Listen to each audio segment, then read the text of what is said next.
얘들아 보자. 오늘 하는 부분은 반도체도 나오고요. 그 반도체 같은 경우는 통합효과에도 나온다. 알겠지? 그래서 여러분들 자 요거 어렵지 않아. 알았지? 어렵지 않기 때문에 한번 잘 들어봐. 자 물질파.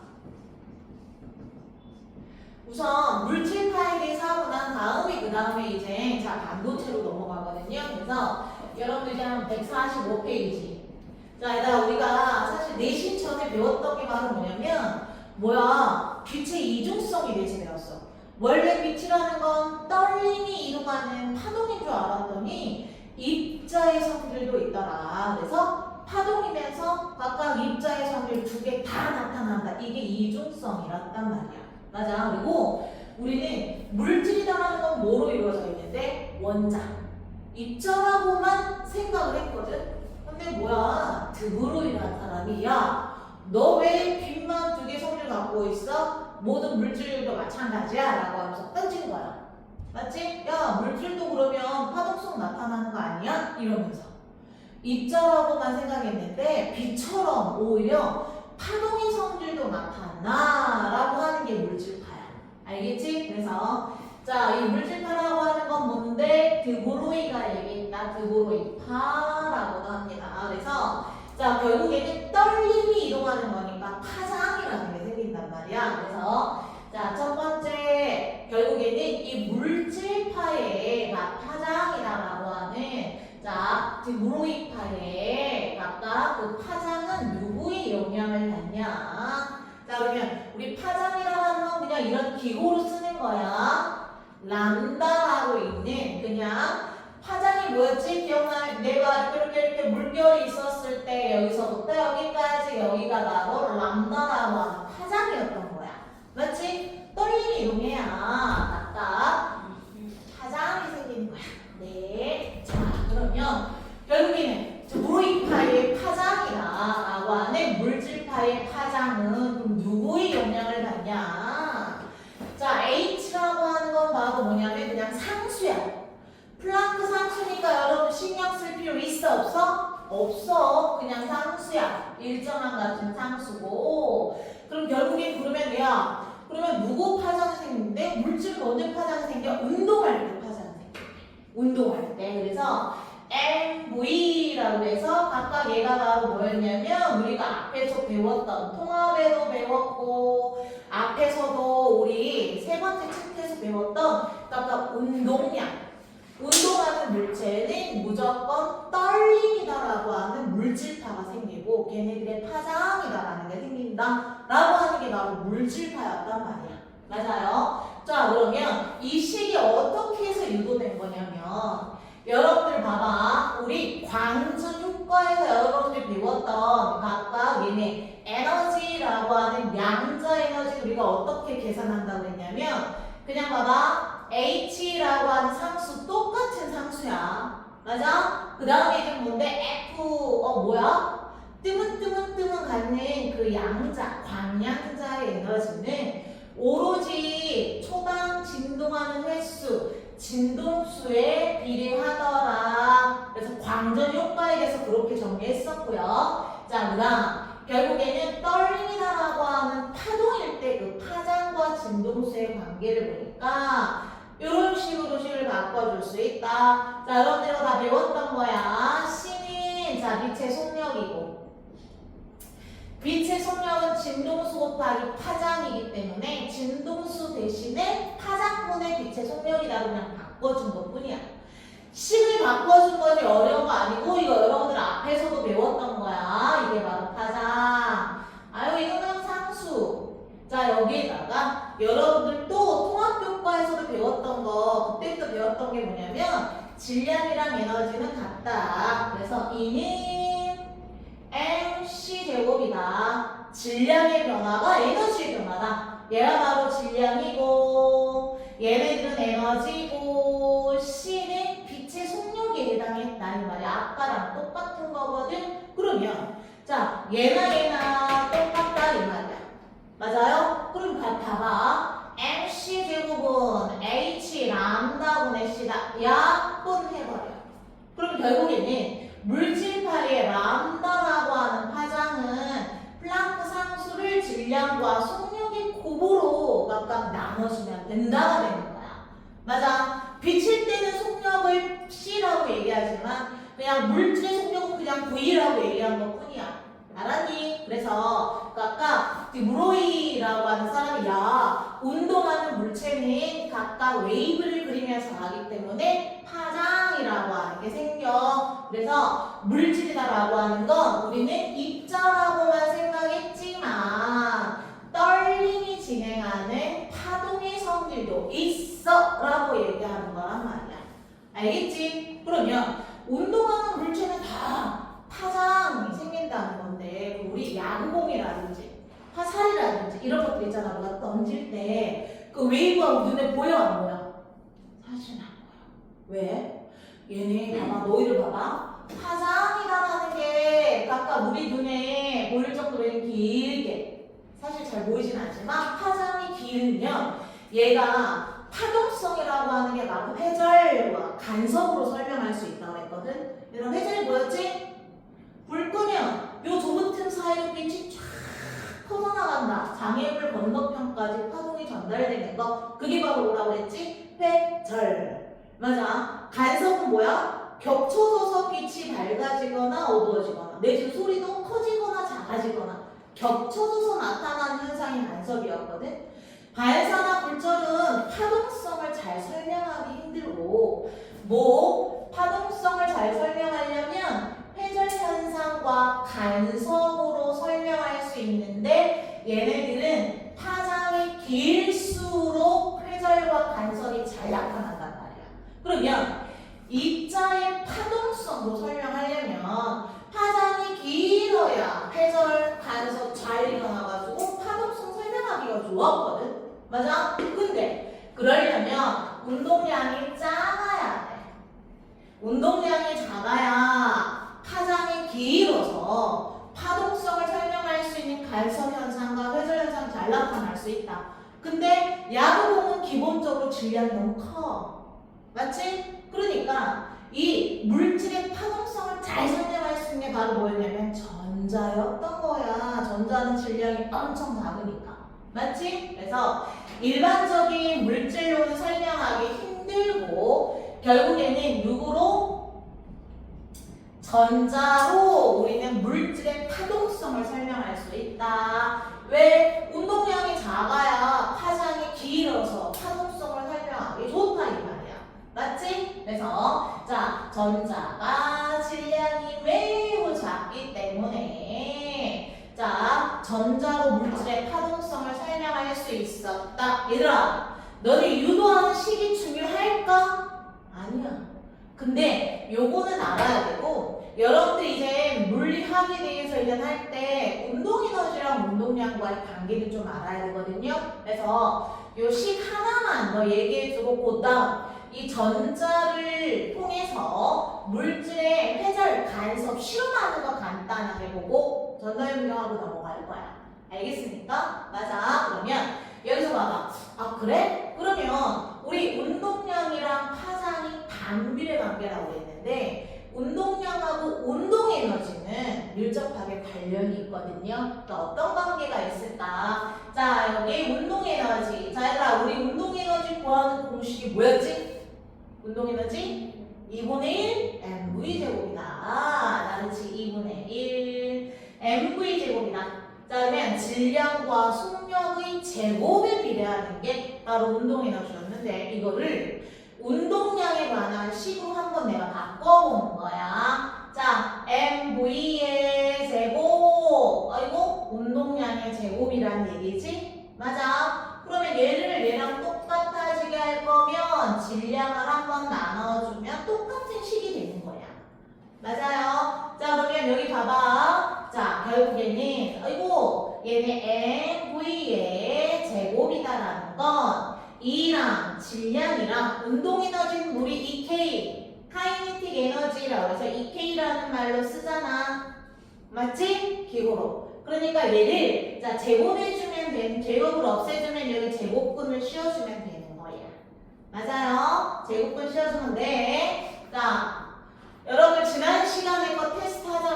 안 나올 거니까 오늘은 선생님이 테스트 시간도 충분히 나고 여러분들 문제도 풀 수 있을 것 같거든요. 오늘 한 거, 오늘 테스트 딱 5문제만 볼 거야. 알았지? 그러니까 정신 차려. 알았니? 정신 바짝 차리고 해. 따르면 여기 봐봐. 운동량 대신에 나 이렇게 바꿔줄 수 있다 이 말이야. EK.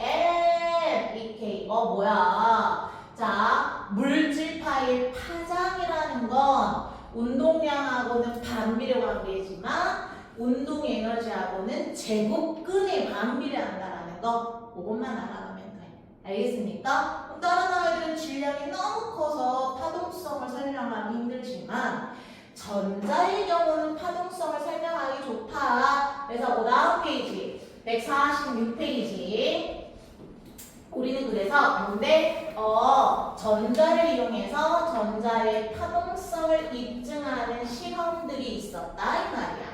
그래서 자 처음에 톰슨의 회절 실험. 자 톰슨의 회절 실험. 자 이게 뭔 말이야? 회절이 아까 뭐라고 그랬어? 좁은 틈 사이로 빛이 쭉 퍼져나가면서 맞아? 장애물 넘어서까지도 파동이라는 건 전달된단 말이야. 빛이 문틈 사이로 쭉 퍼져나가듯이 맞아? 여기도 마찬가지. 자 여기 금속판이 있었어. 여기에 뭐가 있었다고요? 금속판이 이렇게 있었을 때 X선이라는 건 뭐야? 우리 뼈 사진 찍는 거지? 그건 빛에 있는 전자기파야. 파동이거든. 그래서 X선을 여기에 금속이 쪼여주잖아. 그럼 근데 어차피 입자들로 이루어져 있으니까 입자랑 입자 사이 좁은 틈 사이로 쫙 빛이 퍼져나간단 말이야. 그러면서 여기 회절 무늬를 만들거든요. X선을 자 금속판에 쏘여주면 자 봐봐. 요 입자 주변으로 좁은 틈에 이렇게 퍼져나가는 빛에 의해서 회절 무늬를 만든단 말이야. 근데 내가 봐봐. X선 말고 전자를 쏴도 자 X선의 회절 무늬처럼 자 저렇게 선명하지는 않지만 전자도 회절 무늬가 나타난다. 알겠습니까? 맞아요? 그럼 이거 뭐 얘기하고 싶은 거라고? 회절이 된다고? 파동이네 파동. 맞아요?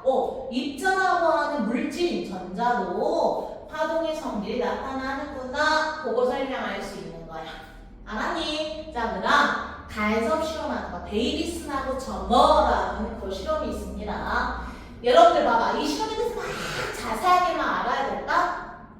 이 실험 얘기하는 건 뭔데? 야, 이런 식으로 입자도 파동의 성질이 나타나. 그것만 여러분들 짚고 넘어가면 되는 거야. 알았지? 그래서 거기 봐봐. 데이비슨하고 저머의 실험이 있었는데 이 사람들이 뭔데? 전자를 쏴주는 거야. 여기 니켈 금속판에. 니켈 금속판에 이제 여기 전자를 쫙 쏴줬더니 얘네들 봐봐. 요 어디서 전자가 많이 노출되는지 보니까 니켈 알맹이들 사이사이에서 회절된 것들이 한쪽에 모인단 말이야. 전자들이. 그래서 어디에 전자가 많이 모이나 이렇게 검술기를 왔다 갔다 하면서 봤더니 결국 몇 동안 52도 정도 딱 꺾이는 시점에서 전자들이 많이 모이더라. 맞지? 결국에는 자 니켈에서 회절된 전자들이 많이 모였다. 보강간섭처럼 특정한 곳에 모였다 이 말인 거야. 알았지? 회절과 간섭에 따른 각각 실험이었던 거야. 되겠니? 자 결국 뭐라고? 전자도 파동이다. 알았니? 그 다음 또 이중 슬릿 실험이 있었어. 이중 슬릿 실험. 자, 이중 슬릿이 뭐였냐면 빛이 파동이라는 걸 명확하게 설명해 줄 수 있다. 자, 봐봐. 바늘구멍이 2개였다 이 말이야. 그러면 바늘구멍 2개로 빛이 이렇게 막 뻗어나와서 스크린의 간섭무늬 밟고 어둡고 등간격의 무늬를 만들었거든요. 맞아요?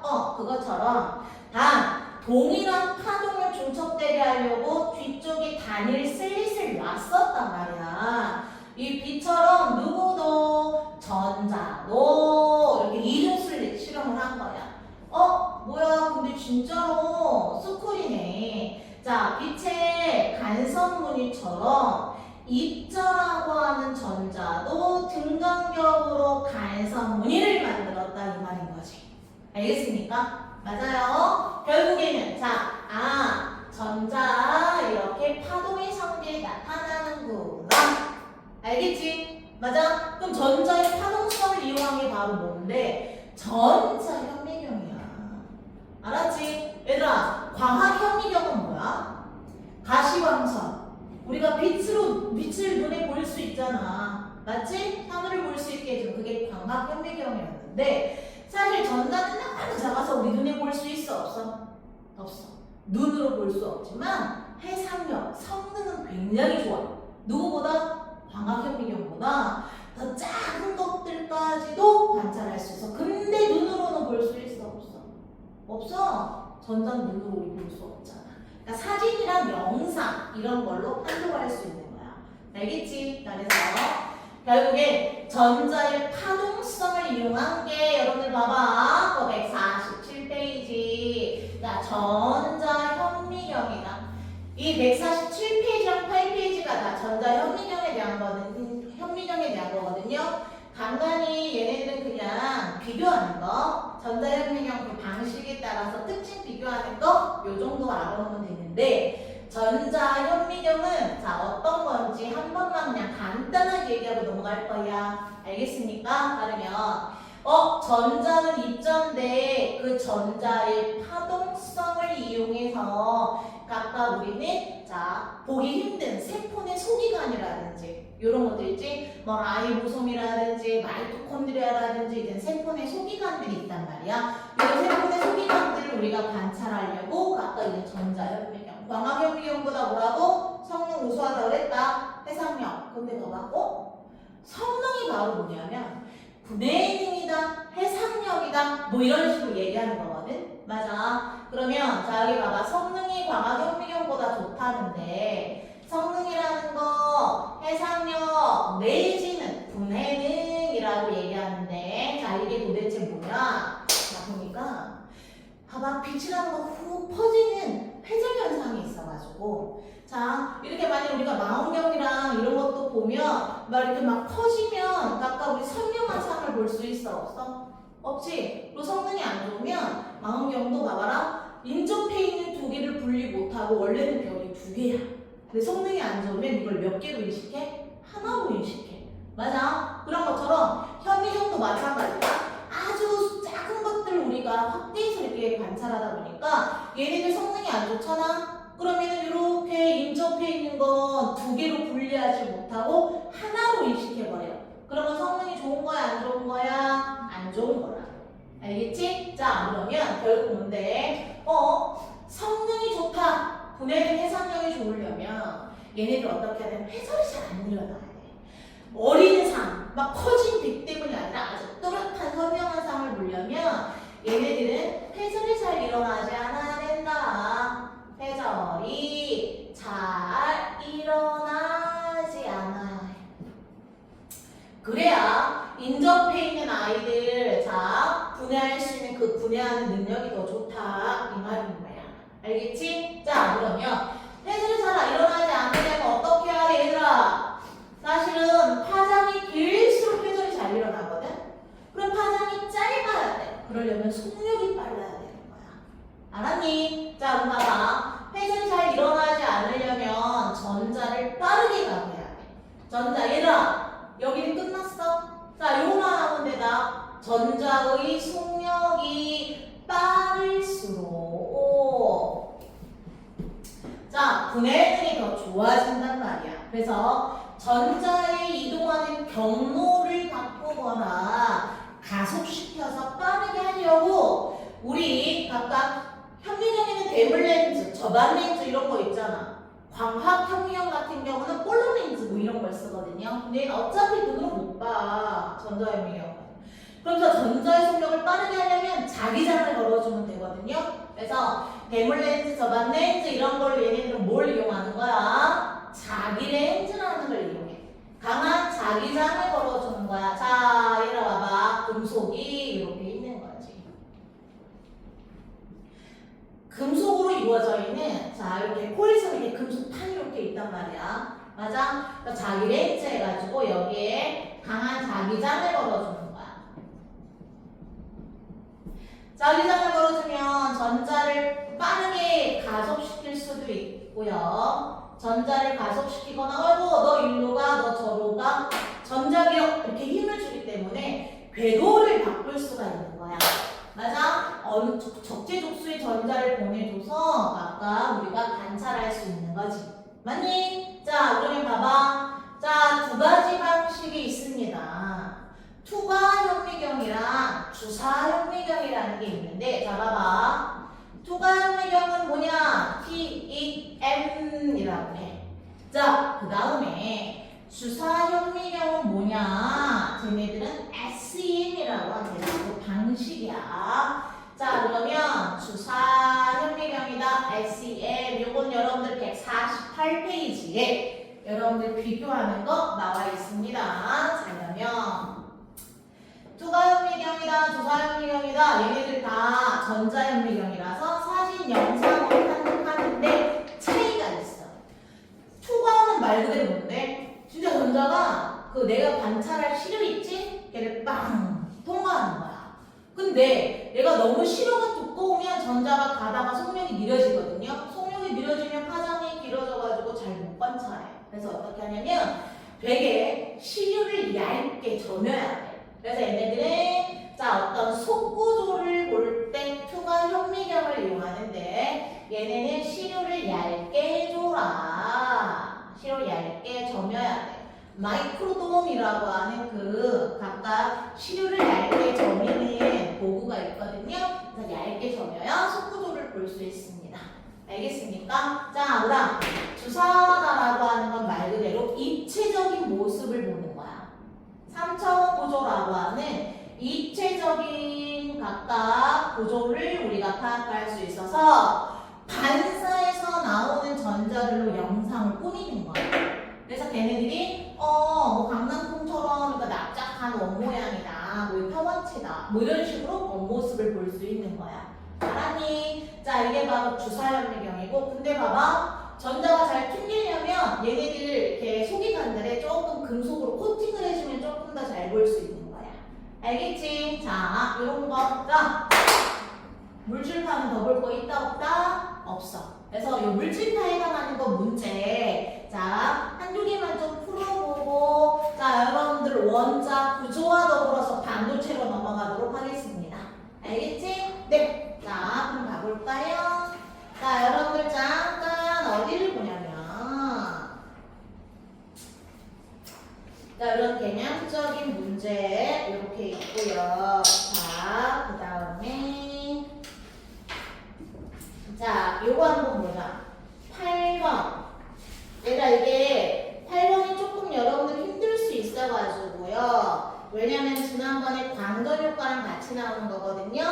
8번 그냥 같이 한번 볼게요. 8번하고요. 자, 그 다음에 각각 10번 한번 보도록 하겠습니다. 자, 우리가 식을 이용해서 지금 당장 보는 거, 1번. 얘들아, 1번, 8번, 10번 딱 세 문제만 풀어보세요. 저 쓴 거예요. 봐봐. 1번, 8번, 10번만 한번 해보세요.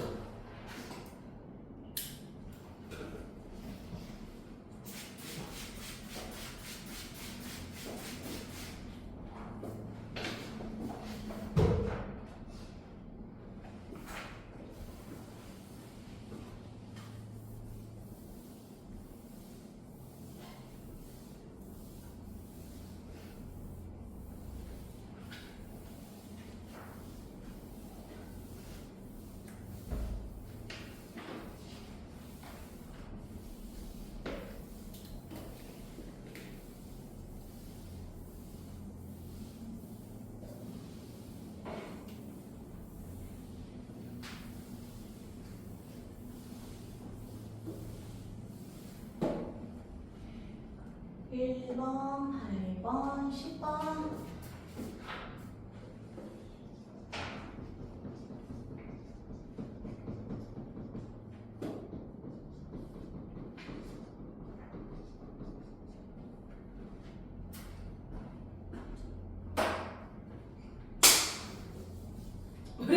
깜짝 놀래. 어?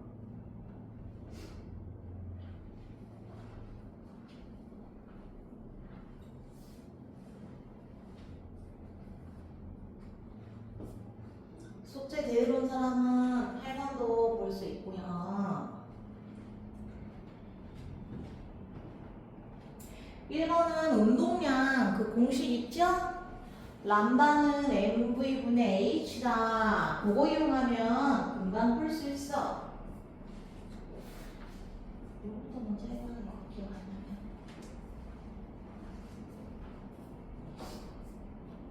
다 있어? 세 문제 다 풀었으면 채점해봐.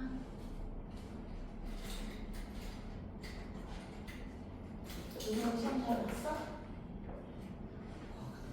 하이 틀렸어? 오케이. 청계? 청계잖아. 어려웠어? 실수했어? 헷갈렸어. 어느 파트였는데? 연속? 저기요. 저 선생님 화학 선생 안 했었구나.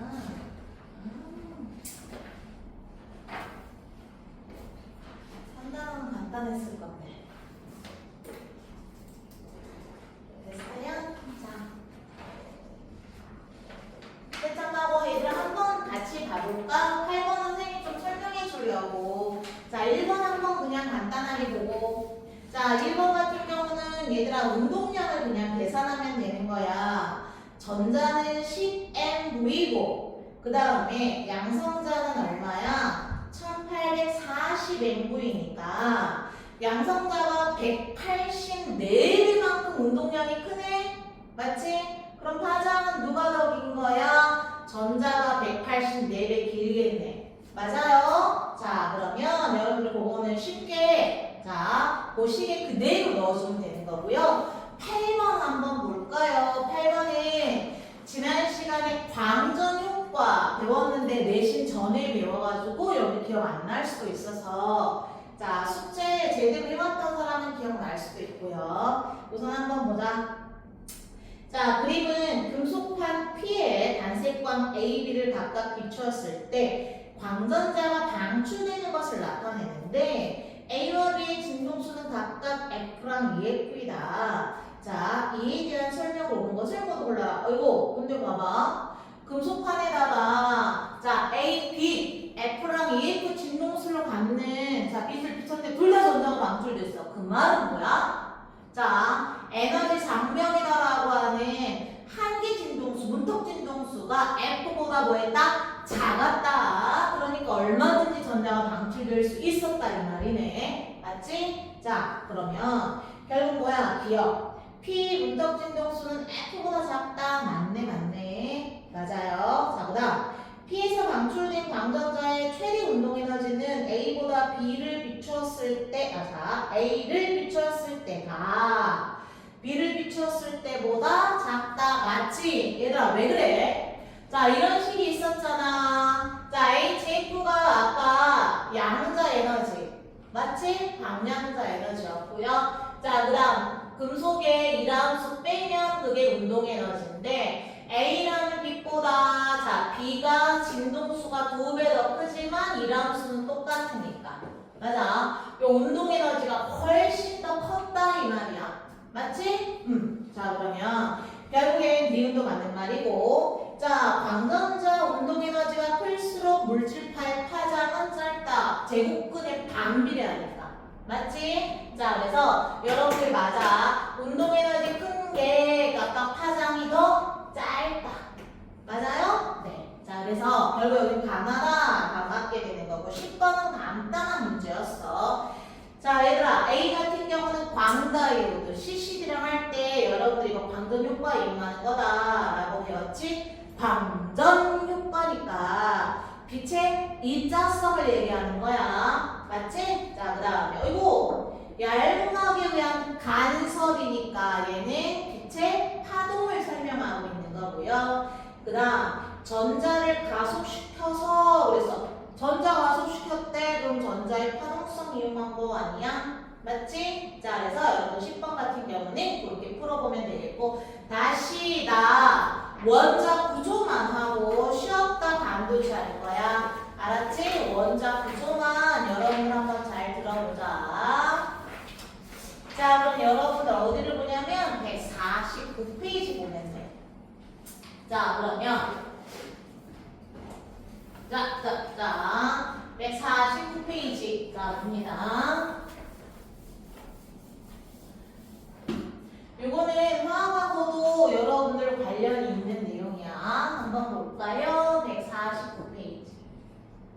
얘들아, 원자를 보게 되면 여러분 통합교과 주율표 할 때도 배웠지만, 자, 원자라는 건 중심에 누가 있다 그랬지?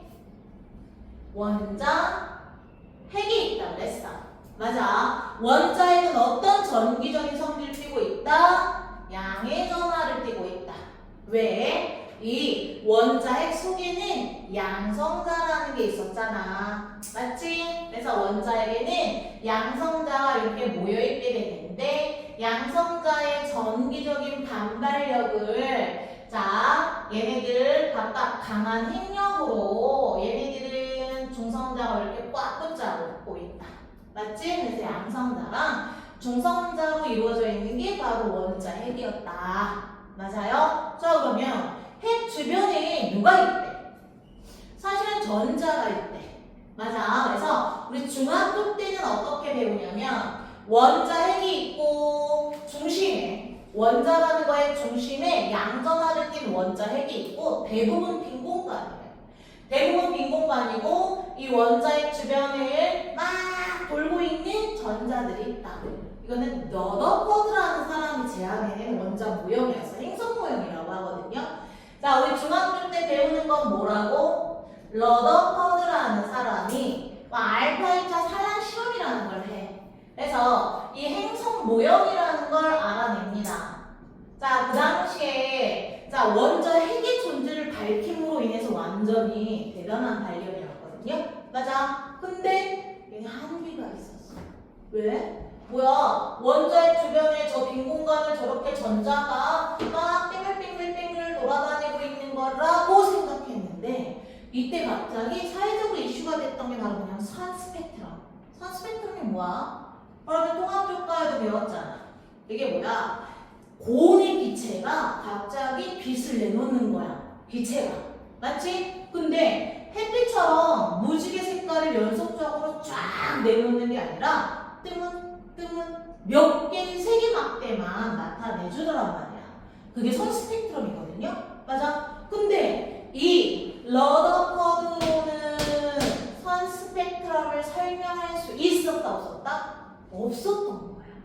맞아요? 왜? 그리고 양자학으로 보면 얘네들은 되게 불안정한 거야. 왜? 원자 핵이 전자를 전기적인 인력으로 끌어당기다 보니까 얘네들이 이제 어떻게 돼? 막 돌고 있지. 돌고 있지. 근데 돌 때 얘네들이 점점점 어떻게 얘가 막 끌어당기니까 전자기파 빛을 막 방출하면서 점점점 안쪽 궤도를 돌면서 결국엔 나중에 꽝 충돌하게 돼. 그게 아주 찰나야. 10의 마이너스 몇 제곱초야. 원자라는 것 자체는 이런 구조는 아예 있을 수가 있다는 얘기야, 없다는 얘기야? 없다는 얘기야. 1초도 존재할 수 없는 이런 원자 모형이란 말이야. 맞아요? 그러면 결국 뭔데? 러더퍼드 행성 모형은 핵의 존재를 발견하는 데 의의가 있었지만 실제로는 이렇게 안정적이지 못해서 이런 구조는 있을 수가 없어. 그런데 이제 수소선 스펙트럼을 설명하려고 이제 누가 등장하게 되냐면 보어라는 사람. 전자 껍질 개념 여러분들 통합교과에서도 들었지? 맞아? 그러면 보어다라고 하는 각각 궤도 모형에 대해서 얘기하게 돼. 궤도 모형. 알고 봤더니 전자는 저렇게 빈 공간을 아무렇게나 돌아다니는 게 아닌 거야. 중학교 때는 그냥 이렇게 배웠는데 사실은 그게 아니래. 전자들도 에너지를 띠고 있는 그 에너지 준이라고 하는 전자 껍질로 설명할 수 있거든요. 그 전자 껍질을 돌아다니고 있는 거예요. 사실 여러분들이 나중에 화학을 더 배우다 보면 뭐 오비탈 이런 확률 공법을 얘기하겠지만 지금은 그게 아니라 껍질까지만 알아보면 돼. 알겠습니까? 그럼 봐봐. 첫 번째, 자, 오. 전자는 저렇게 아무데나 돌아다니는 게 아니라 특정한 에너지를 지닌 그 껍질에만 존재할 수 있다. 첫 번째 껍질, 두 번째 껍질, 뭐 세 번째 껍질, 네 번째 껍질 이런 식으로 자 요렇게. 그래서 이건 누가 얘기한 거라고? 보어가 궤도, 전자가 각각 존재할 수 있는 껍질이라고 하는 궤도 모형을 얘기한 거야. 나 이거 다시 여기다가 설명을 할 거야. 알았니? 근데 화학에서랑 물리에서 약간 초점 차이가 있어서 물리적인 개념으로 설명을 할 거야. 알겠니? 자, 어디가 포인트가 되는지 그 개념 차이, 초점 차이가 나는 거지. 개념은 똑같아. 알겠니? 그럼 여기 봐봐. 그러면 저기 원자핵 주변에 저기 무한대까지 전자가 존재할 수 있는 전자 껍질이 있는데 자 봐봐. 이 전자 껍질의 그 에너지 값을 에너지 중위라고 해. 전자 껍질의 에너지 값을 뭐라고 한다고? 에너지 중위. 맞아. 그러면 이걸 이렇게 이것이 외울 필요는 없는데 어떻게 돌아가는지는 알아야 돼. 알았지? 그럼 이 n이다라고 하는 건 마이너스 n 제곱분의 13.6 EV다. EV라는 건 전자가 갖는 에너지 몇 줄인지 전자가 갖는 거. 맞아? 그냥 EV라고 하는 단위인 거고 화학이었다면 이거를 뭐 킬로줄 퍼 몰 개념 단위가 달라 그냥 화학이면. 알았니? 그냥 물리니까 EV라는 단위로 이렇게 얘기하고 도대체 저 N이 뭐냐? 에너지를 결정짓는 숫자야. 이 N이라는 건 결국 에너지를 결정짓는다. 그래서 주양자 수라고 해. 나 50분 조금 넘어가거나 그럼 쉴 거야. 알았지? 조금만 집중해. 자 그러면 이 N이라는 건 바로 주양자 수. 그래서 그 껍질에 에너지를 결정짓는다. 에너지를 결정하는 수다. 그러면 껍질에 따라 에너지 값이 달라져. 껍질 번호가 틀리니까. 맞아요? 그래서 단위는 그냥 이렇게 근데 얘들아 봐봐. 수소라면 13.6이 되고 다른 원자라면 그냥 요 상수 값이 다르기 때문에 외우는 게 의미가 없다 이 말인 거야. 알았지? 원자마다 저 숫자는 달라져. 자, 그냥 이렇게 되는 거야. 그래서 첫 번째 껍질이면 그냥 여러분들 그냥 내가 예를 들어볼게. 자, 그냥 수소라고 한다면. 자, 수소 양성자 하나로 이루어져 있는 핵을 갖고 있는 수소라고 한다면 첫 번째 껍질은 13.6 EV라고 하는 에너지를 지닌 전자 껍질이고 자, 두 번째라고 하면 얼마야? 3.4 EV 뭐 이런 식으로. 햇빛처럼 연속적인 에너지를 갖는 게 아니라 얘네는 뜨문 불연속적인 에너지를 갖는 이거를 양자라고 하는 거야. 불연속적인 에너지를 지니고 있다. 이게 양자다. 이런 개념인 거라고. 알았지? 그러면서 결국 세 번째라고 하면 뭔데? 자, 9일은 9, 9, 45 이러면서 뭐 15.0, 뭐 2, 2V 뭐 이런 식이네. 알았니? 15? 1.5. 자, 1.50 이런 식으로 쭉쭉쭉쭉 1.51 뭐 정도 되겠지만 저 무한대이면 0 이렇게 되는 거야.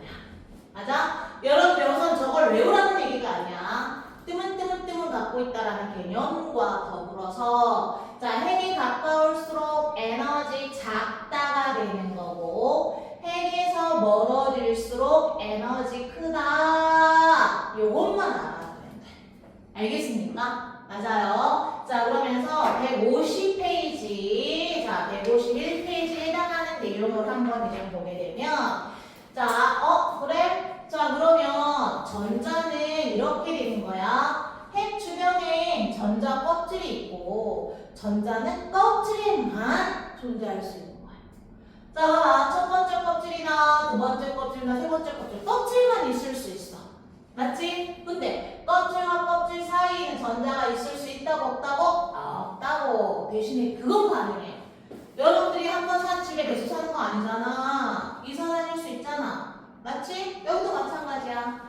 전자도 마찬가지. 껍질이 존재하되 껍질 사이를 왔다 갔다 이동할 수 있다 이 말이야. 그걸 전자전이라고 해. 뭐라고 한다고? 전자전이 이사 다니는 거야. 자 그러면 대신에 봐봐. 전자는 자 특별한 특정 에너지를 갖고 있는 전자 껍질에 존재할 수 있다. 전자 껍질 존재하는데 자 이 껍질 사이를 이동할 수 있단 말이야. 껍질에 존재하면서 그 존재하는 그 껍질에 해당하는 에너지를 자기도 갖게 되는 거야. 전자도. 알았지? 자 껍질에 해당하는 에너지를 갖는다. 누가? 전자가. 맞아요? 그러면서 자 껍질 사이를 전이할 때 껍질 사이를 왔다 갔다 할 수 있거든. 이사 다니는 걸 전이한다라고 하거든. 전이할 때 차이나는 우리 이사 다닐 때 집값에 따라서 돈 더 내야 되고 돈 더 받을 수도 있는 거 아니야? 맞지? 그럼 당연한 거잖아. 얘도 마찬가지야. 차이나는 에너지를 얘도 더 흡수해야 되고 방출해야 되고 하고 하는 거야. 차이나는 에너지를 흡수하거나 방출한다.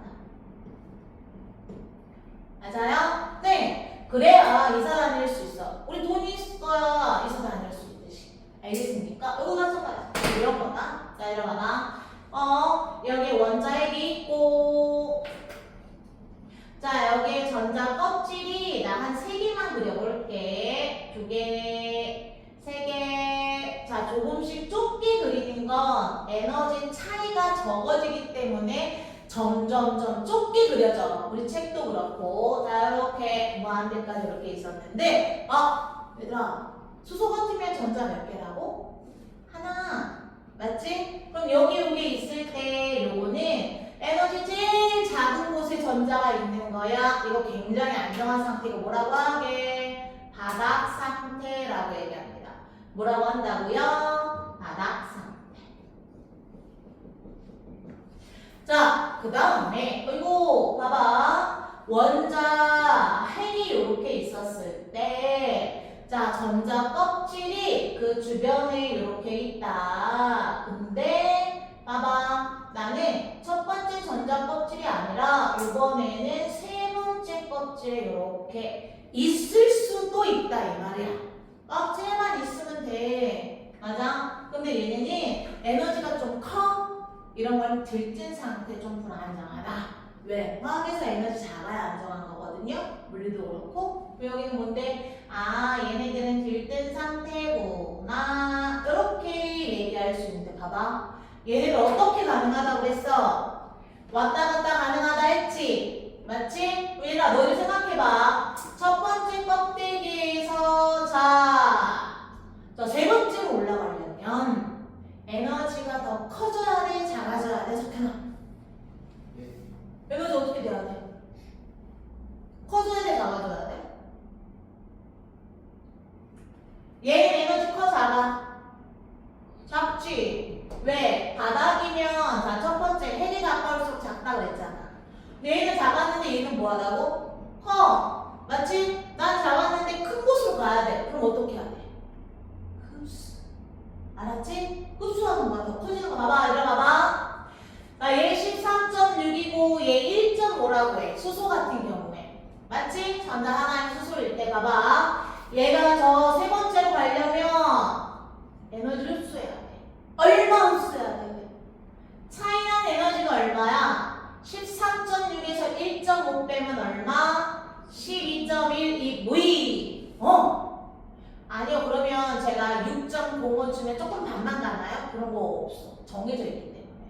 딱딱딱 에너지 차이가 정해져 있기 때문에 내가 만약에 봐봐. 첫 번째에서 세 번째로 가려면 그 차이 나는 것만큼 흡수해야 돼. 전자. 흡수해야 슉 세 번째 껍질로 올라갈 수 있는 거야. 알았니? 이해될까요? 왜? 뜸은 불연속적으로 딱딱딱 정해져 있는 에너지 값이 있기 때문에 맞아요. 자, 여기.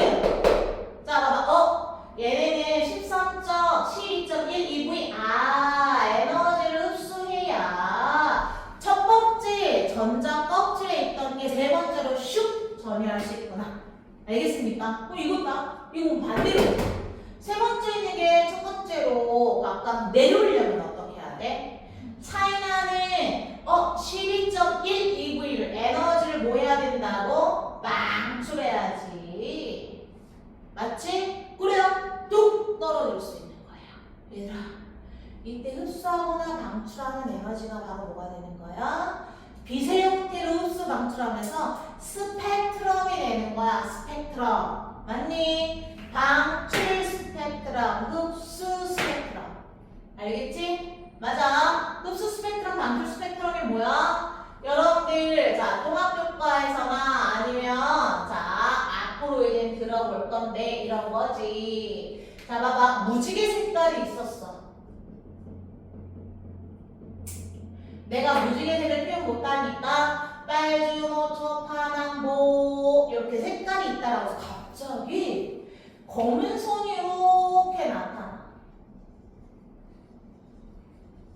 왜? 그 빛을 왜 특정 에너지만큼 흡수해야 되니까 그 빛을 그 색깔의 빛을 흡수하면 거기 색깔이 없어져서 검은 선이 나타나는 거야. 알았니? 맞아. 왜? 이렇게 전자가 높은 껍질로 올라갈 때 빨간색 흡수하고 초록색 흡수하고 딱딱 정해져 있는 게 있단 말이야. 그때 흡수선 스펙트럼. 맞아요? 그 다음 얘는 뭐야? 방출한데 그럼 뭔데? 다 검은색 바탕이었어. 딱 검은색 바탕인데 저 높은 껍질에 있던 전자가 훅 내려오면서 빛을 방출하는 거야. 특정 색의 빛. 왜? 딱 정해져 있는 에너지 값이 있기 때문에 그 정해져 있는 에너지를 이렇게 뭐 하는 거라? 방출하는 거야. 맞아요? 그래서 뚝뚝뚝. 자, 색의 막대가 연속적으로 나타날 때 방출 스펙트럼, 방출선 스펙트럼. 얘네는 흡수선 스펙트럼. 이렇게. 이러면서 스펙트럼이 나타나는구나. 언제 빨간색, 언제 파란색, 언제 초록색이야? 이거는 뭐냐면 화학에서는 이 식이 그렇게 중요하진 않은데 물리에서는 이 식을 조금 알아놔야 돼. 아까 그거 봤던 거야. 자, 보자. 차이나는 에너지만큼 그 전자기파, 그 해당하는 진동수를 갖는 전자기파로 흡수하거나 방출한다. H는 상수기 때문에 신경 쓸 필요 없고요. 자, 진동수 이렇게 되는 거야. 맞아? 얘들아 이런 거다. 너희들 봐봐. 빨간색이 파장이 길게 아니면 자 보라색이 파장이 길게. 빨간색. 그렇지. 자, 이쪽으로 하면 자 스펙트럼 빨간색 쪽으로 갈수록 파장이 길어. 자, 보라색 쪽으로 갈수록 어때? 파장이 짧아. 근데 얘들아 파장 길다, 파장 짧다라는 건 뭐냐면 빛의 속력이 항상 일정하고 자, 빛의 속력은 진동수 곱하기 파장이라고 그랬거든요. 맞지? 그래서 빛의 속력이 일정하기 때문에 파장이 길다라는 얘기는 진동수 적다. 껍질들끼리 차이나는 에너지 작다. 에너지 차이나는 에너지가 작을 땐 빨간색 이런 형태로 흡수 방출한단 말이야. 그 다음 파장이 짧다. 그럼 진동수 많다는 건데 진동수 많다라는 건 에너지 크다가 되는 거야. 맞지? 그럼 껍질을 넘나들 때 전자가 전해할 때 에너지 차이가 크면 보라색으로, 에너지 차이 작으면 어떻게 되는 거야? 빨간색으로. 근데 이 빨간색이랑 보라색 사이 무지개색이 가시광선 형태로만 나타나는 건 아니고요. 눈엔 안 보이지만 빨간색 바깥으로는 누가 있어? 적외선의 형태로도. 그 다음에 보라색 바깥으로 눈에 보이진 않지만 자외선의 형태로도 흡수 방출하는 거야. 맞아요. 그래서 요거만 얘기하고 여기 한 판만 잠깐만 얘기하고 줄게. 알았지? 네. 자, 그러면 자, 여기 봐봐. 자, 여기 원자 핵이 있어. 요 내용이고 요거를 식으로 한 번만 보는 거야. 맞아? 되게 복잡한 식도 아니야. 자, 봐봐. 자, 원자핵이 있고요. 여기 이제 첫 번째 껍질, 두 번째 껍질, 자, 요 세 번째 껍질, 네 번째. 자, 이런 식으로 쭉쭉쭉쭉쭉쭉 저기 무한대까지 이렇게 전자가 있는데, 얘들아, 아래에서 위로 올라갈 때 흡수하고 위에서 아래로 툭 떨어질 때는 촥 방출한다 그랬지? 근데 그게 빛의 형태란 말이야. 전자기파. 맞아. 근데 얘들아 봐봐. 에너지가 클 때는 자외선이야. 에너지 작을 때는 적외선. 중간일 때는 뭐야? 가시광선. 이거를 누가 알아낼게? 과학자들이 각각 알아낸 거야. 자기 이름 따서. 자, 라이먼 계열, 발머 계열, 그 다음에 파셴 계열, 뭐 브래킷 계열, 뭐 이런 식으로 얘기하는 거야. 맞아요. 자, 그래서 그냥 이거야. 자, 너희들이 이제 저거 여기다 안 그릴 거야. 이것만 알아.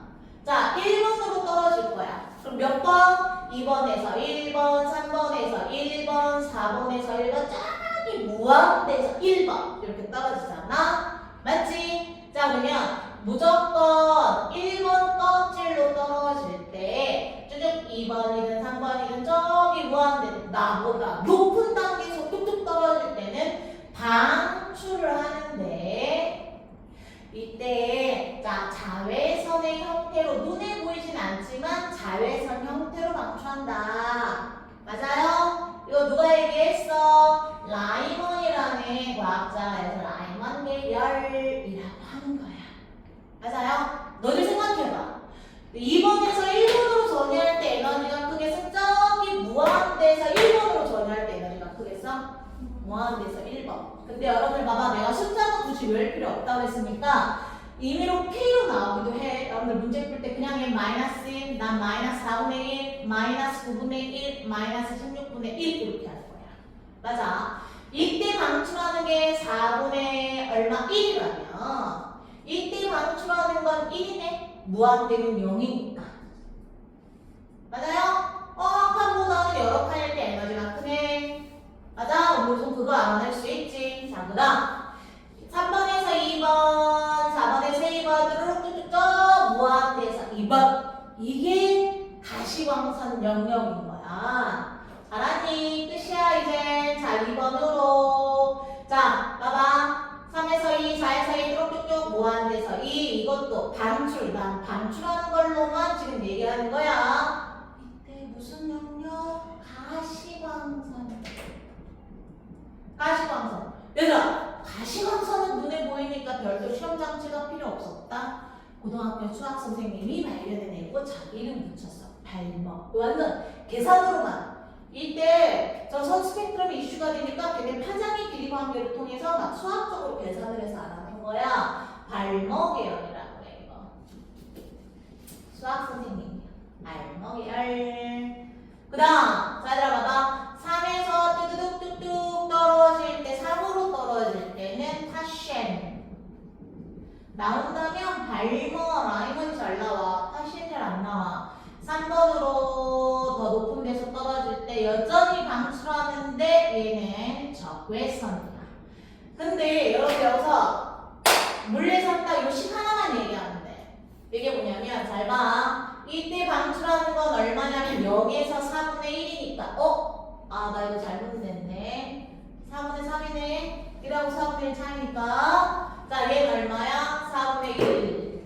맞지? 자, 너희들 이거 알아야 돼. 뭐야? 무한대에서 2번으로 갈 때 방출하는 에너지. 전자가 만약에 봐봐. 무한대에서 2번으로 왔다가 그 다음에 1번 떨어지는 경우가 있고 한꺼번에 이렇게 떨어진다라고 해보자. 한꺼번에 떨어지나 2번 불렀다 내려오나 에너지 차이 있어 없어? 에너지 차이 없어? 왜? 이때 방출하는 에너지 4분의 1이고 이때 방출하는 4분의 3이니까 합치면 어차피 1이야. 방출하는 에너지. 맞아요? 그래서 나 이렇게 할래. 에너지 E1, E2, E3.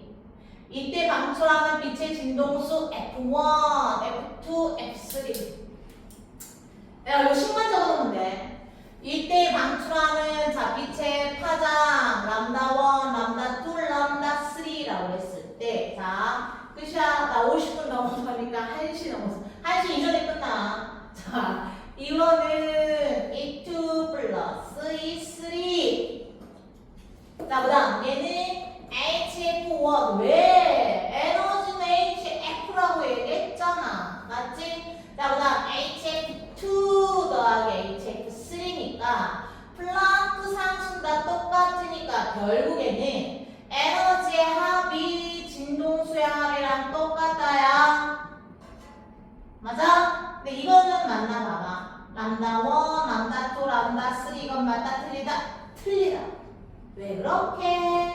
아까 에너지는 HF지만 자 파장과 빛의 속력으로 바꾸면 식이 이렇게 되거든.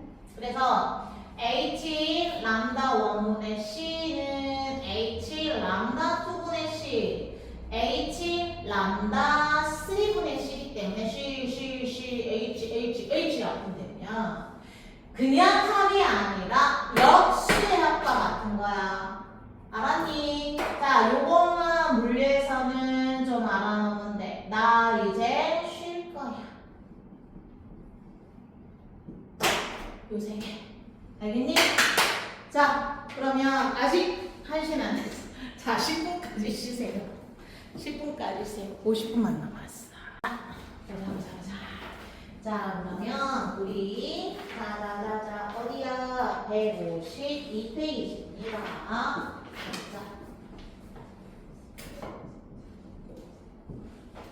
자, 우리 지금 원자 구조를 보니까 각각 모래 전자 껍질이라는 게 있다 그랬지? 맞아? 근데 여기서 우리는 이제 에너지 띠라는 개념을 얘기해야 되는데 왜 에너지 띠가 생기냐면 고체일 때만 그래. 얘들아 만약에 기체라고 해봐. 헬륨이야. 헬륨은 이원자 분자야. 너무너무 안정하니까 다른 아이들이랑 결합 안 해도 되지. 그럼 얘네 이원자 분자 헬륨이는 원자랑 원자 사이 거리가 너무 머니까 전자 껍질이 서로 영향을 줄 수 있어 없어?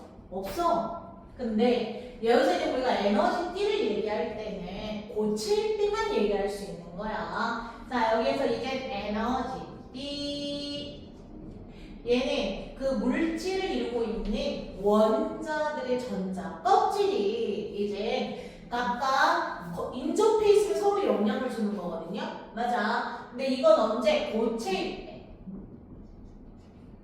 물질 고체일 때는 원자들 사이가 너무 가깝단 말이야. 이럴 때만 얘기할 수 있는 거란 말이야. 알았지? 자, 그게 무슨 말이냐? 자, 여기 봐봐. 고체일 때 원자 팩이 이렇게 있었어. 원자핵이 이렇게 있으면 자, 쟤한테 해당하는 자, 전자가 존재할 수 있는 전자 껍질이 저 무한대까지 있을 거란 말이야. 맞아요? 근데 원자랑 원자 사이가 너무 가까우니까 원자핵이 또 있어. 근데 이거보다 더 가까워. 우리 눈에 보이지도 않으니까 원자가. 맞지? 내가 이제 임의로 그림을 그리는 거지. 근데 첫 번째 껍질이 요 원자핵에 해당하는 첫 번째 껍질도 있는데 얘들아 너네 그걸 알아야 돼. 파울리 베타 원리다. 그래서 이게 마그네슘과 물리에서 나오는데 잠깐만. 자, 분명히 똑같은 에너지 껍질을 가질 수 있고 여기에 전자가 있을 수 있어. 근데 전자들끼리는 뭐가 작용하지? 반발력이 있어. 그래서 어떤 전자도 동일한 에너지를 가질 수 있다 없다? 없어서 약간 차이 나게 하는 거야. 왜? 에너지 준위가 에너지 값이니까 약간 차이가 나야 되는 거야. 완전하게 딱 겹쳐져서 같은 에너지를 갖는 전자들은 있을 수 있다고 없다고? 없단 말이야. 알았니? 어떤 전자도 동일한 에너지를 갖지 않아. 그래서 얘네들이 자 파울리 베타 원리 때문에 약간씩 겹쳐지지 않게 이렇게 차이나게 에너지 준위가 생긴단 말이야. 약간씩. 근데 자꾸 삐뚤삐뚤삐뚤 그래서 자가 없어가지고요. 자 이렇게 알았지? 자 그다음 또 여기 원자핵이 있으면 그 원자핵에 따른 전자가 존재하는 전자 껍질이 에너지가 다르기 때문에 약간씩 겹쳐지지 않게 약간씩 간격, 틈이 멀어진 상태에서 에너지 준위가 생긴단 말이야. 맞아. 그러다 보니까 얘들아 맞다. 이게 한두 개가 아닌 거지. 여러 개가 쭉 있다 보니까 자 뭐래?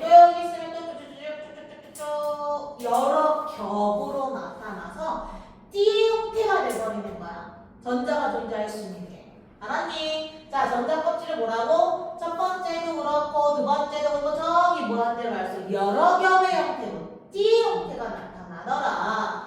그럼 요 띠 형태에 해당하는 걸 우리는 뭐라고 한다? 에너지 띠. 전자가 존재할 수 있는 곳이고요. 에너지 띠와 에너지 띠 사이에 여기 존재할 수 있다 없다? 존재할 수 없는 금지된 띠가 되는 거야. 금지된 띠. 맞아? 그러면 고칠 때만 저렇게 에너지 띠를 얘기하는구나. 원자 사이에 가까워서. 근데 봐봐. 아이고, 에너지 띠에서 우리는 이걸 얘기하게 돼. 원자가띠. 그 다음에 전도띠라고 하는 개념이 있어. 그러면 얘들아, 원자 가장자리를 말하는 거야. 원자가라는 거. 맞지? 그리고 이게 뭐냐면 자, 분명히 에너지 띠야. 전자가 있어. 전자 존재하고 있는 에너지 띠인데 가장 바깥에 있는 거. 얘들아, 가장 바깥에 있다는 건 뭐게? 에너지 제일 크다는 얘기야. 알았지? 자, 전자 존재하는 에너지 띠 중 가장 바깥에 있다. 가장 바깥에 있다. 에너지 가장 크다. 해서 뭐니까 이런 개념이야. 원자가띠라는 거. 맞아요? 그럼 만일 이런 거야. 만일 얘들아, 내가 나트륨이라고 해봐. 나트륨은 원자 번호 몇 번이야? 11번이야. 맞아. 그래서 첫 번째에는 전자 2개 들어가니까 다 채워져 있지. 어떤 원자든지 다 차 있어.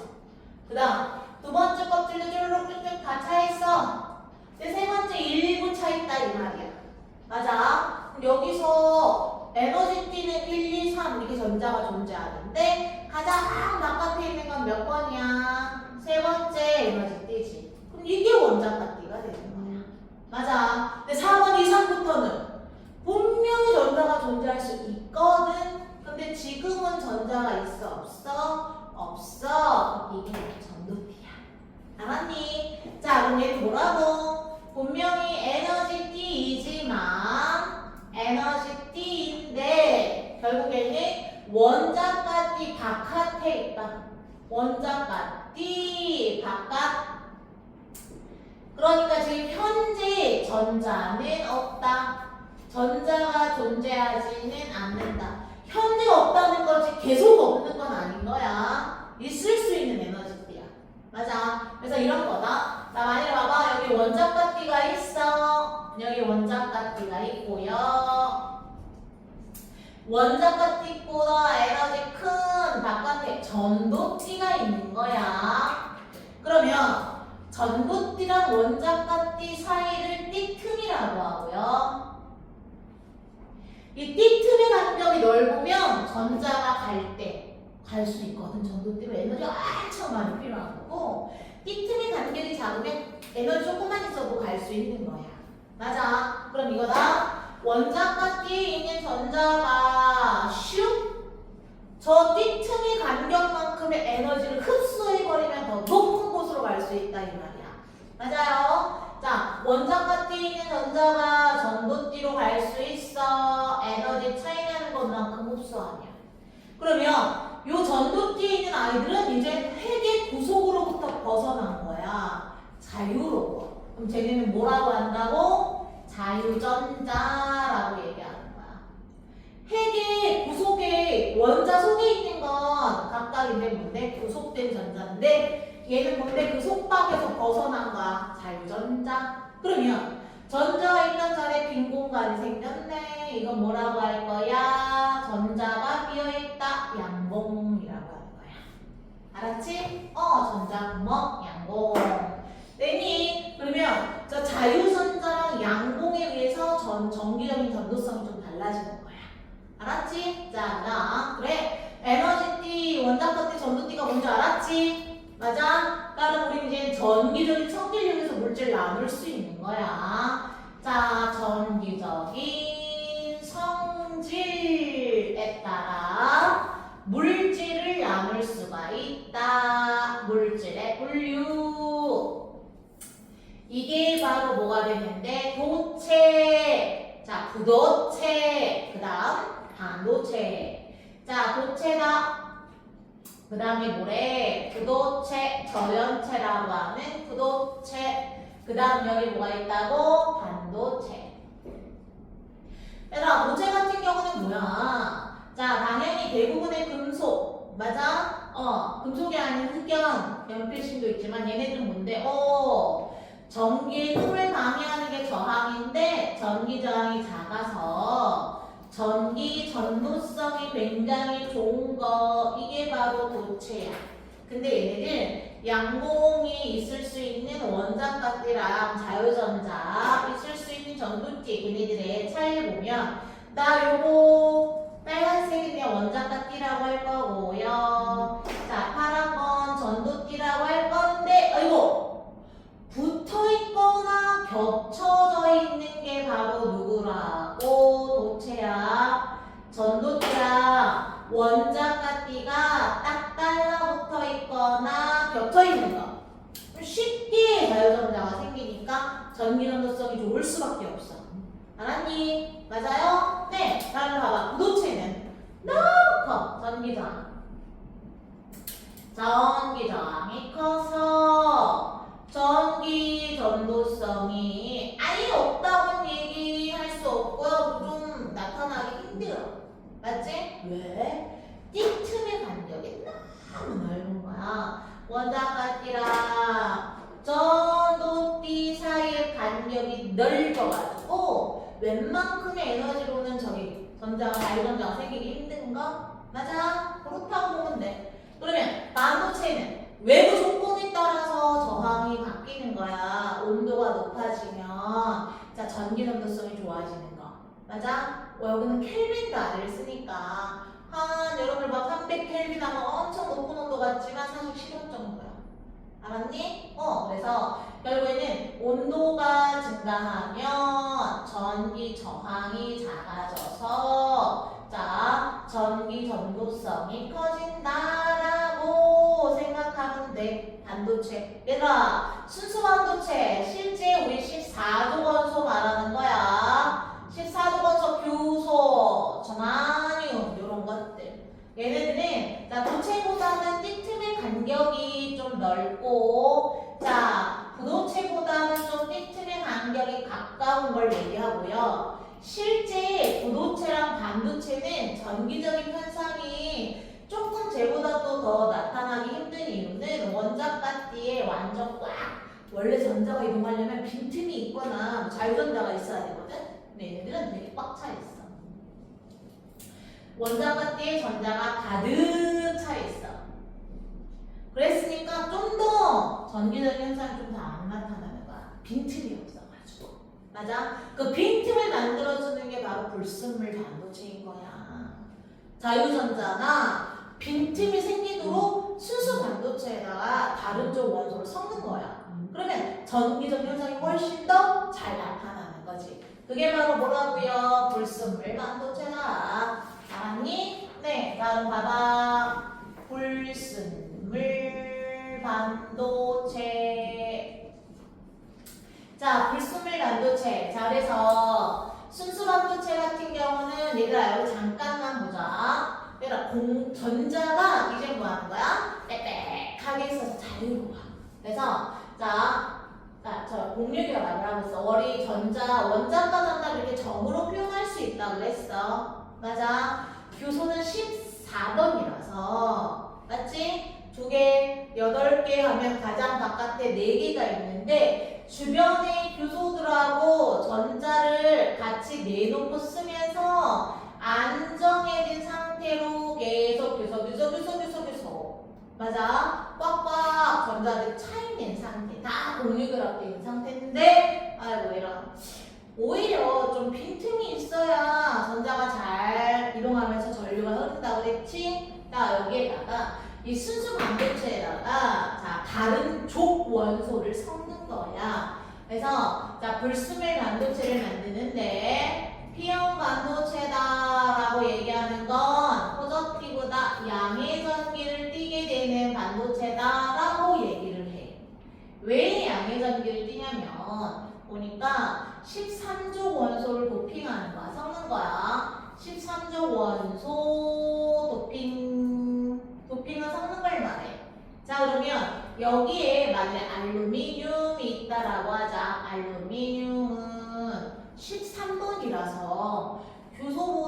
전자 하나가 부족한 거야. 근데 자 주변의 교소들이랑 전자를 같이 쓰면서 안정해지려고 하거든. 근데 얘는 같이 쓸 수 있는 전자가 없는 거야. 자 그래서 여기에 전자가 비어있는 곳이 생기는데 이걸 우리는 뭐라고 한다? 양공. 그러면 자 얘네들은 봐봐. 전자는 자 계속 진동하기도 하면서 막 이동을 하기 때문에 봐봐. 전자가 그 빈 공간을 채우면 기존에 전자가 있었던 자리가 양공이 되고 전자가 이동하면서 채우면 기존에 있던 자리가 양공이 되고 그럼 실질적으로 양공이 전하를 운반하게 되는 거야. 알았니? 그래서 자 전하 나르게라고 하는 전하 운반자라고 하는 건 양공이 되는 거고 실질적으로 이거야. 원자가 띠가 있고 여기에 전도띠가 이렇게 있었을 때 자 얘네들은 전자 빈틈이 생기면서 자 어디에 자 원자가 띠에 양공이 이렇게 생기는 거야. 원래 전자로 가득 차 있었다고 그랬는데 이렇게 빈틈이 생긴 거지. 양공이 생긴 거. 맞아요. 자 그다음 자 P형 반도체 말고 우리 네가티브다. 그래서 N형 반도체가 있는데 N형 반도체 같은 경우는 음의 전하를 띠고 있고요. 얘네는 15족 원소. 자 순수 반도체보다 전자 하나가 더 많은 아이를 도핑하는 거야. 자 그래서 여기서 같은 경우는 만일에 뭐 인 있다라고 한번 해보자. 원자과 전자 몇 개? 5개 이렇게 되고요. 여기 이제 누구? 교소 이렇게 되거든요. 뭐야? 나 주변에 있는 교소랑 안정한 상태가 되고도 전자 하나가 남는다. 맞지? 그래서 얘가 자유롭게 돌아다니는 이제 자유전자. 자, 그래서 저 자유전자가 생김으로 인해서 전기적인 현상이 더 잘 나타나. 그래서 봐보니까, 아이고, 여기에 전도띠에 이렇게 자유전자가 생기면서 훨씬 더 전기적인 현상이 잘 나타날 수 있게 돼버리는 거야. 이게 불순물 반도체라고. 맞니? 자, 그러면 얘들아 봐봐. 이 불순물 반도체를 붙여서 만든 게 바로 뭐라고? 다이오드. 알았니? 다이오드야. 그래서 자 여기서 봐봐. 이게 광다이오드. 아까 CCD라고 하는 광전효과 이용하는 거 있지? 맞아? 그 광다이오드 내지는 그 광다이오드 이용하는 게 자동 같은 거에 다 이용되는 거거든? 맞아? 근데 태양전지 이런 것도 다 얘네들 P형 N형 반도체 이용하는 거야. 근데 그 중에서 여기 다이오드 이게 여러분들 트랜지스터에도 이게 들어가. 그럼 다이오드는 잡아봐. P형 반도체랑 N형 반도체 붙여준 거야. P형이랑 N형 반도체 접합 시켜준 게 바로 다이오드고. 그러면 얘네들은 어떤 역할을 하냐면 얘들아 우리 가정용 전기는 가정집에 쓰는 건 발전소에서 보내주는 거야. 발전소에서 보내주는 건 우리 무슨 전류라고 하냐면 시간에 따라서 전류가 자꾸 뭐해? 바뀌어. 맞아? 전류가 막 시계 반시계 막 바뀌는 거. 맞아? 이런 건 교류 전류라고 해. 세기도 변하고 깜빡모도 방향도 변해. 맞지? 근데 이걸 다이오드 그다음 축전기까지 이용하잖아. 그럼 진짜 건전지처럼 쭉 일정한 세기 전류가 나타나게 할 수도 있어. 우리는 그건 안 나오고요. 여기서는 그냥 뭐가 그래 자 그러면 시간에 따라서 전류가 한 방향으로만 흐를 수 있게 반대 방향으로의 전류는 흐르지 않게 하는 걸 정류작용. 요거 정도는 통합에도 나와. 자 이걸 뭐라고 하라고? 왔다 갔다 전류의 방향이 바뀌는 게 교류 전류인데 한 방향으로만 흐르게 하는 게 바로 직류 전류인데 왜 그게 가능하냐면 잘 봐. 여기에 P형 반도체랑 N형 반도체가 있고 여기에 접합이 돼 있고요. P형에는 뭐가 있다고 했어? 양공. 그 다음에 여기는 뭐가 있다고? 전자 이렇게 있었잖아. 남는 자 양공과 전자가 이렇게 있었는데 뭐야? 순방향의 전압. 자 봐봐. 순방향의 전압이다라고 한다면 자 봐봐. 양의 전기를 띠고 있는 반도체에는 플러스를 연결하는 거고요. 자, 그 다음에 자 마이너스 전기를 띠고 있는 각각 반도체에는 N 자 마이너스니까 마이너스 전극을 이렇게 연결해 주는 거야. 이게 그럼 뭐라고 한다고? 이게 순방향이야.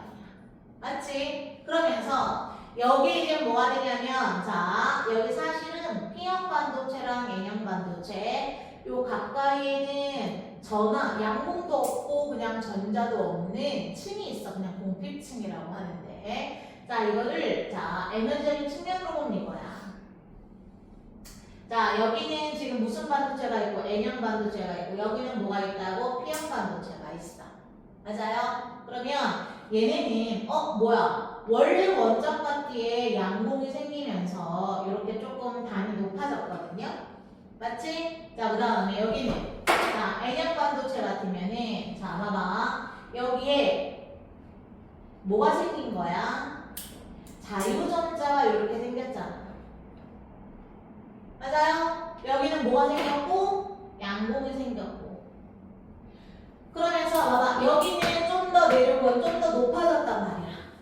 맞아요? 그러면서 이 자체 신동 때문에 여기에 양봉이랑 전자가 없는 이 간격 이게 단계 있지 높이가 약간밖에 차이가 안 나. 그리고 여기는 누구랑 연결돼 있고 플러스 여기는 누구? 마이너스랑 이렇게 연결돼 있으니까 이거 어떻게 될 줄 알아? 순방향의 전압이면 자꾸 저기 플러스에서 어떻게 하는 거야? 전자를 당겨. 맞지? 그러면 얘는 충분히 어떻게 할 수 있어? 후 올라가서 뚝 떨어지는 거야. 이해되겠니? 자, 전자가 이동할 수 있다. 접한 면을 통과할 수 있다고. 쉽게 말하면 이렇게 생각하면 여기 플러스 당기니까 전자 후 이동하고. 맞지? 자, 그 다음에 자 얘네들이 이동하고 얘네들은 자 뭐 하는데 여기 전자가 이렇게 어떻게 되니까 여기 메꾸니까. 맞지? 여기에 전자가 메꾸니까 여기 양봉은 없어진다. 그러면 여기 있던 전자 있던 자리에는 뭐가 생기는 거야 이제? 양봉이 이렇게 생긴다고 그러면 알겠지? 그럼 양봉은 양봉대로 이동해오고 전자는 전자대로 이동해가고 접하면을 통과하니까 전류 흘러요 안 흘러요? 전류 흘러요. 맞아요? 그러면서 이 다이오드 기호는 자 P형 반도체, N형 반도체 이런 기호도 씁니다. 맞아요? 근데 만일에 이게 역방향이라고 한번 해본다. 뭐야 양봉이 있는 P형 전자가 있는 N형 역전압을 걸어준다라는 얘기는 마이너스 플러스 이런 식으로 우리가 연결한다 이 말인 거야. 그럼 얘가 뭘 걸어준다고? 역방향의 전압을 딱 이렇게 걸어주게 되는 거야. 그러면 얘들아 봐봐. 실질적으로 얘는 여기 플러스니까 쉽게 우선 말하면 전자가 이렇게 후 이동해와. 접하면을 통과해야 돼. 접하면을 통과하지 않아. 그 회로에 역방향의 전압을 걸어주면 전류 흘러요 안 흘러요? 안 흘러요. 그러면 여기도 마찬가지. 자 P형과 N형을 봤을 때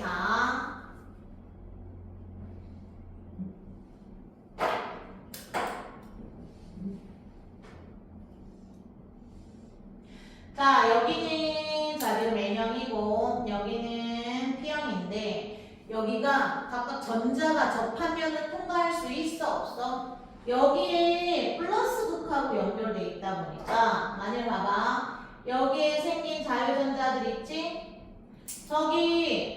여기도 어차피 마이너스랑 연결돼 있고 맞아 여기는 플러스랑 연결돼 있고 그러면 실제 이 전자는 이렇게 높은 언덕을 거슬러서 갈 수가 있어 없어? 없어. 그 다음 여기로 오지 말라고 자꾸 미는데 맞아? 그럼 얘는 어느 쪽으로만 가는 거야? 그냥 이 플러스 쪽으로 자꾸 이렇게 이동을 해버리는 거야. 접한면에 자꾸 멀어진다고. 맞지? 접한면을 통과할 수 있어 없어? 양공도 마찬가지. 양공이라는 것도 얘가 플러스면 얘도 양의 전화나 마찬가지인데 서로 자 당기겠어 안 당기겠어? 안 당겨? 그러면 얘는 어떻게 되는 거야? 얘도 접합면에서 멀어진다. 맞지? 맞아요. 네, 그래서 실질적으로 역전압일 때는 양공도 전자도 접하면서 멀어지면서 전류 흐른다 안 흐른다? 안 흐른다. 이렇게 생각하면 되는 거야. 그래서 교류를 직류로 바꾸는 정류작용이라고 하는 게 일어나는 게 바로 다이오드고 요게 여러 방면에서 쓰이는 거야. 알겠습니까? 맞아요? 자, 여러분들 잠깐 어디를 보냐면 이제 문제 몇 개 풀어보고 한번 테스트 진행하도록 하겠습니다. 자, 얘들아 14번, 15번 이 스펙트럼은 통합에서 좀 나온 다음에 한번 풀어보라고 내가 선이랑 방출 한번 얘기했으니까 자, 그 다음에 여러분 한번 들어봤을 거야. 14, 15랑 그 다음 18이랑 그 다음에 쉬워서 25번 28번 30번